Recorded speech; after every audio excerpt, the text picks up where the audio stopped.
ఫిబ్రవరి 22వ తారీఖు నుంచి పాకిస్తాన్, ఆఫ్ఘనిస్తాన్ మధ్య ఉద్రిక్తత పరిస్థితులు అయితే ఉన్నాయి. ఆ తర్వాత రెండు దేశాలు కూడా బహిరంగంగానే యుద్ధంలోకి దిగాయి. పాకిస్తాన్ వైమానిక దాడులతో ఆఫ్ఘనిస్తాన్ మీద చేస్తున్నటువంటి ఆపరేషన్లో భాగంగా బాగానే సక్సెస్ అయి తాలిబాన్లను అయితే తుదిముట్టడించింది.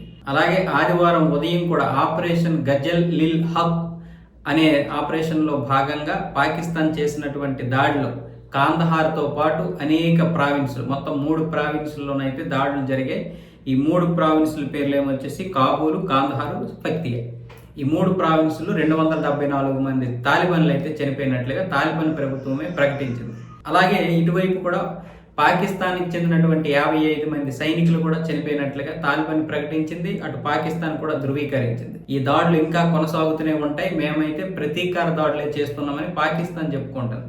ఆఫ్ఘనిస్తాన్ కూడా అదే విషయం చెప్తుంది, మేము కూడా ఈ ప్రతీకార దాడులే చేస్తున్నామని. మరి ఇద్దరు ప్రతీకార దాడులు చేసుకుంటే ముందు దాడి చేసింది ఎవరు దాడులు చేశారంటే ఇటు పాకిస్తాన్ చేసింది, ఆఫ్ఘనిస్తానే చేసింది. ఆఫ్ఘనిస్తాన్ చేసింది కాబట్టి మేము చేసామని పాకిస్తానే మా మీద దాడులు చేస్తుంది కాబట్టి మేము చేసామని తాలిబాన్.